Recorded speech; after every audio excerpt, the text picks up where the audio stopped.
Hi, buddy. It's Mike here from Two Dads UK.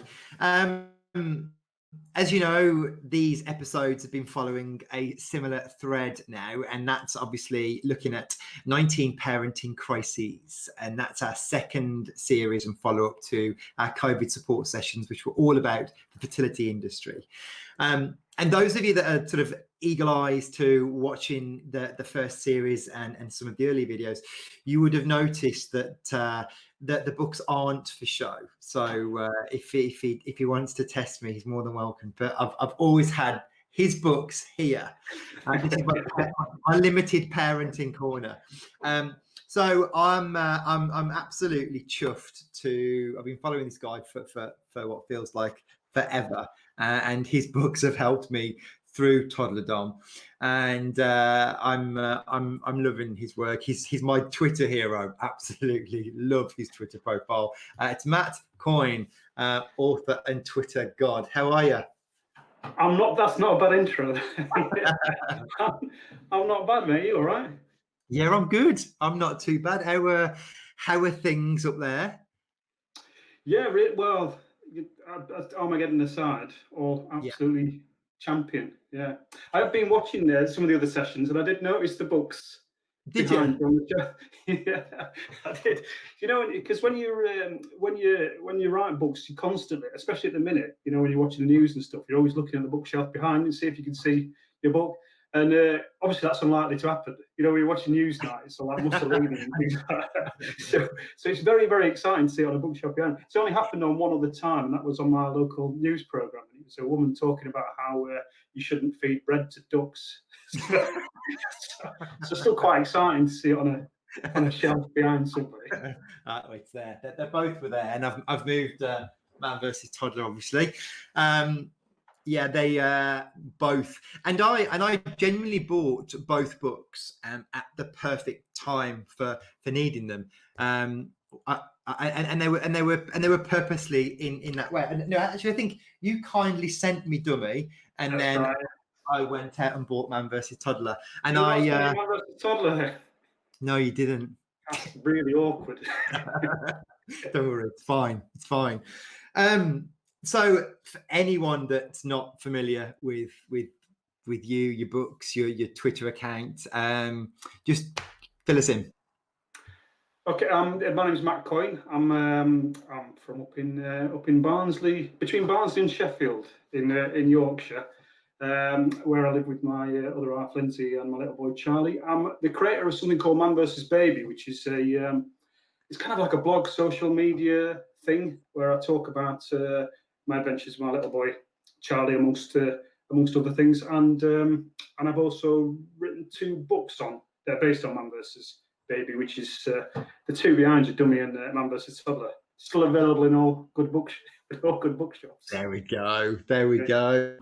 And I think your Twitter, I can't probably repeat the tweet that really made me laugh today.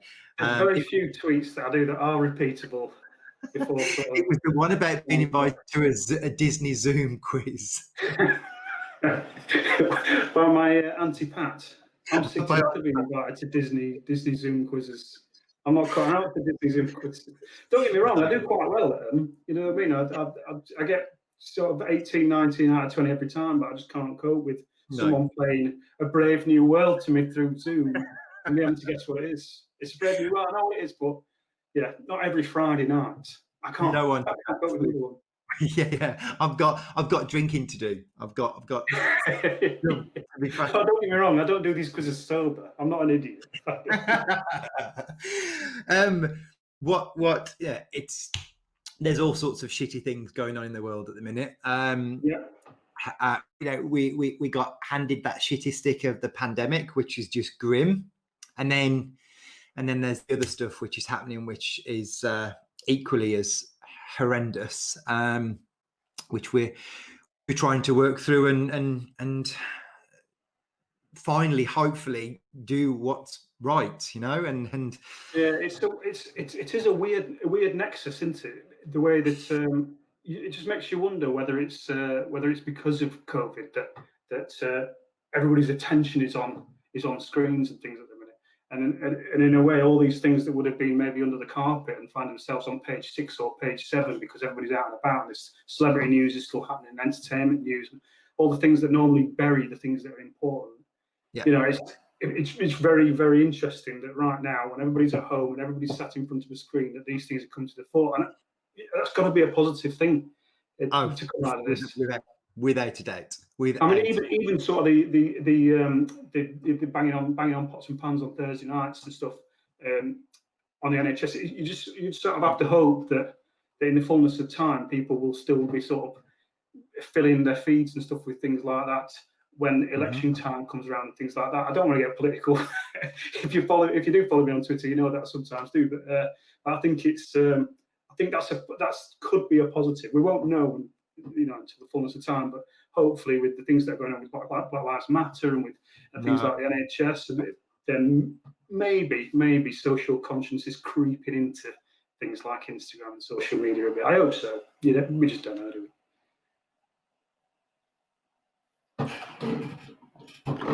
You've frozen on me a bit, right? Let's hope so. Let's hope. So how's Charlie? Oh, you're all right. I'm jealous that you're there.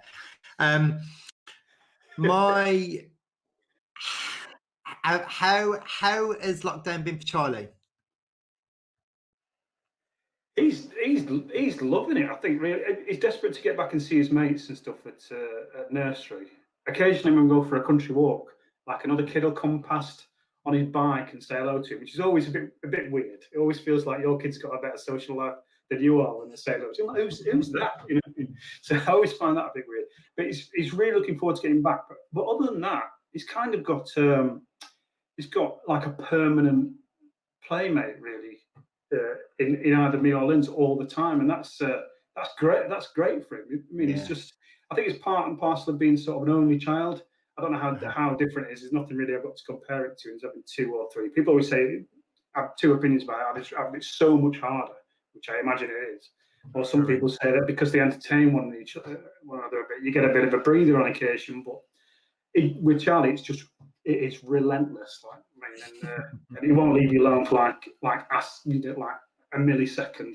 So that's. But he's absolutely fine. Like, I mean, it's quite interesting stuff. It's weird how kids that young pick up on. You know, they want to talk about things like coronavirus and things like that, and it's bizarre even before it really kicked off how much he knew from nursery and from other kids, and he wants to talk about it. We struggled a bit with that and how you talk to him about it, but and he does seem a bit nervous and things. Even when we go out for a walk or go out for go to the shops, he doesn't necessarily want to go near the supermarket, things like that, which is something we're going to have to kind of weed him out of that fear a little bit when it's all over. But it's a very unusual set of circumstances for him, I think. But other than that, it's right, it's raining. Yeah, good. I know what you mean. I think Tallulah every morning, like she asks when you say, "Oh, it's a nice day. Have the naughty germs gone?" It's one of the exactly the same. First thing that she asks. Yeah, and Charlie's got kind of he's constantly trying to work out ways of defeating it.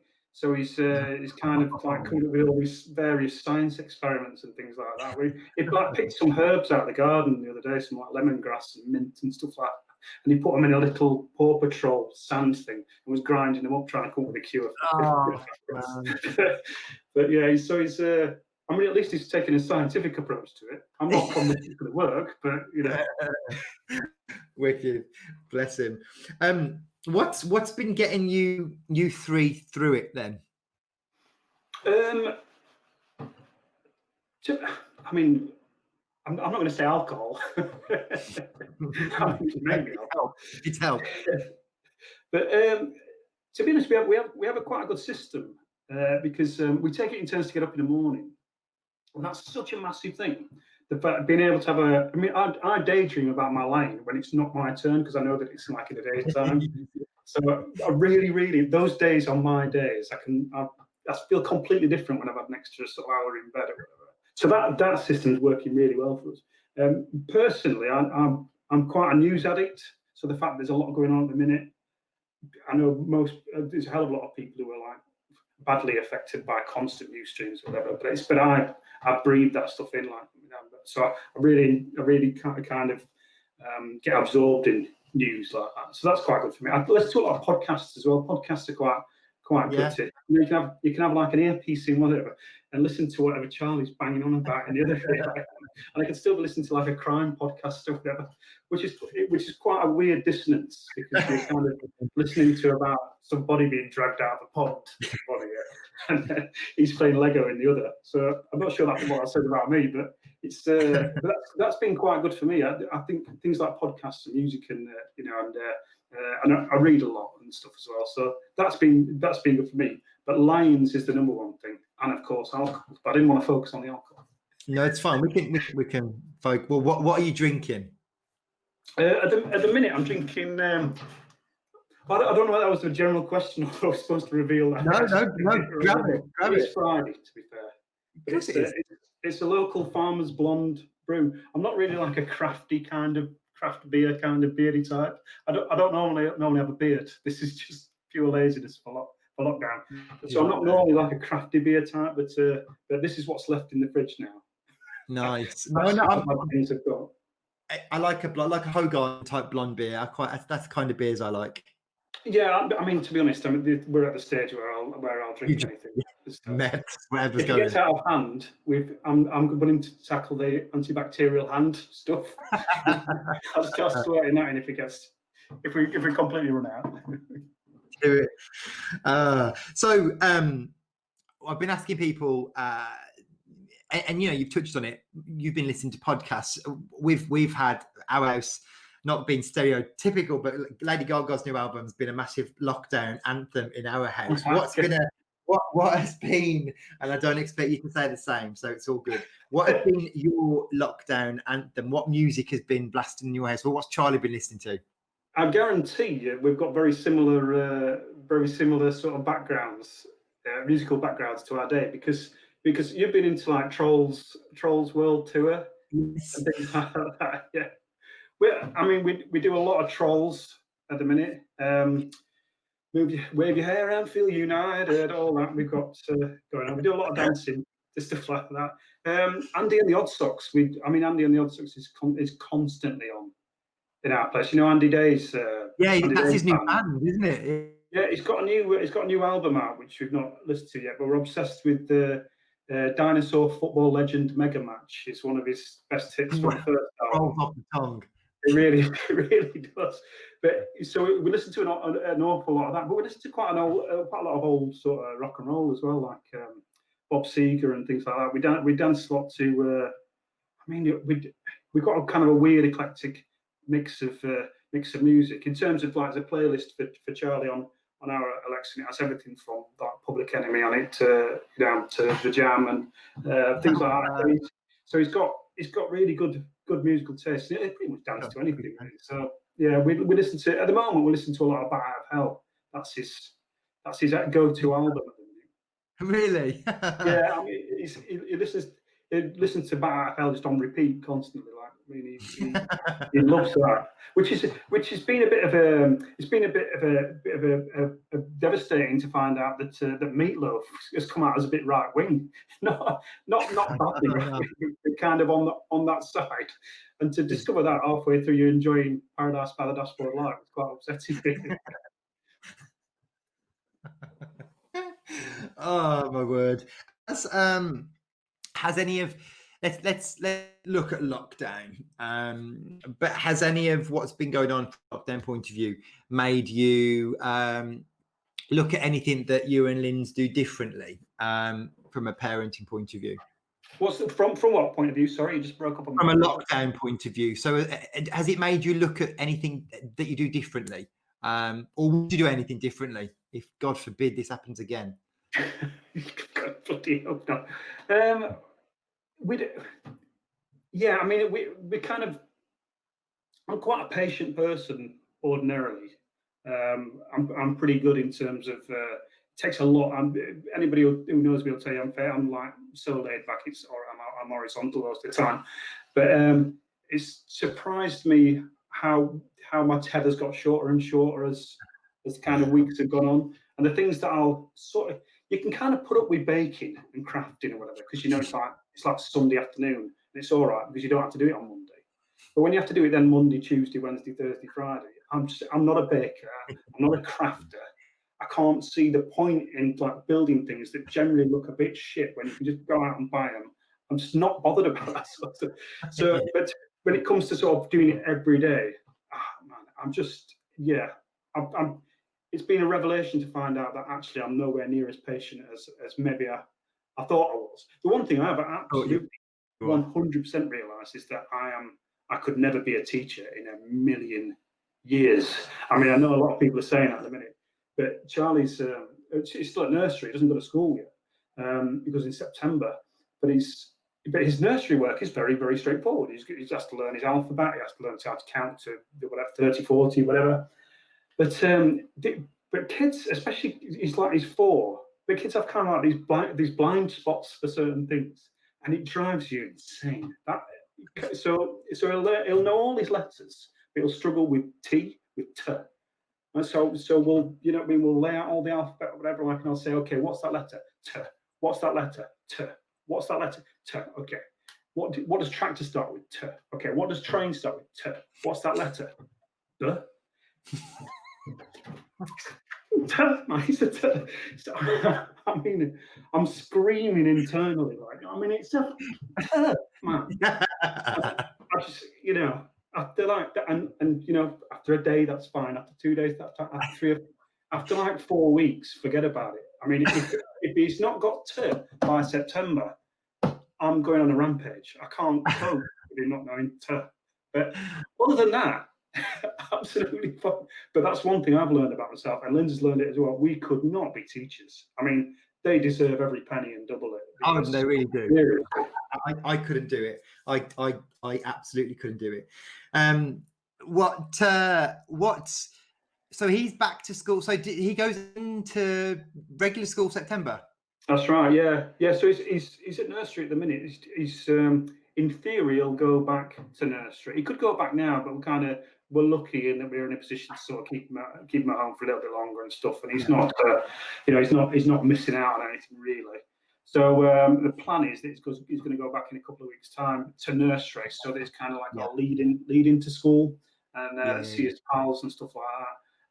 Just send him a little less stir crazy, hopefully as well. But yeah, he's due to go in September, and that's a weird thing as well. That not knowing how that's going to be. I mean, I vaguely remember starting school, as a kid myself, and there's an awful lot of that that's to do with being tactile with your teacher and with your friends and with a lot of emotional support involves that sort of tactility and stuff as well. So yeah, it's very. I can't imagine what it must be like for them, especially in a new environment as well. On news, you see some of the social distance learning, and you see the little kids. You're just like, working these little squares, just like, oh no, penned in. Yeah, that's. We just don't know what the effects that are going to be, do we? Really, like, no. I mean, and I'm so. I'm exactly like you, exactly like most parents. I'm so protective of him. Like, I mean, and the last thing I want to do is be upset about anything really. Like, I mean, something that's going to be outside of my control, something that I'm able to see, and something I can't do anything about immediately. So, it's something I worry about. But no. Tell us about what's potential. What is there anything coming next? So book 1, book 2. What is there anything on the horizon? Well, the thing about lockdown for me is that my life isn't much different, really, because I very rarely put on trousers anyway. That's when you're working from home. I basically spend my life out in the biscuit drawer or sat at a computer. So with this, the only real difference is that there's 3 people in our house at the minute all the time, and 3 people is all of a sudden a lot of people, and I can't actually get to the writing. So deadlines are coming and disappearing. But I'm working on a first fiction book at the minute. I'm also at the same time as trying to work on this TV script. I'm trying to do a kids book, which in theory is finished, but the illustrations all need to be sort of edited and put together and agreed on and stuff. So yeah, so I'm super busy, and there's a lot going off, and dead exciting stuff. And I'm really lucky that those opportunities are still present themselves from Yeah, for sure. those perspective, and I'm delighted about it. But it's just that frustration not being able to get to the work to do it properly. But we'll get there. We'll get Yeah, there. I'm sure. Well, look, I'm not going to keep much more of your time. Loved reading what you do. Love following what you rant about on Twitter. Love your words. I just want to say a massive thank you, certainly from me and Wes, Much appreciate popping on and saying hi. So really appreciate it, Matt. Thank you. Not at all. Love you guys. Look after yourself. Stay safe, and love to the kids. Cheers. Take it easy, mate. Bye. Cheers, man. See ya.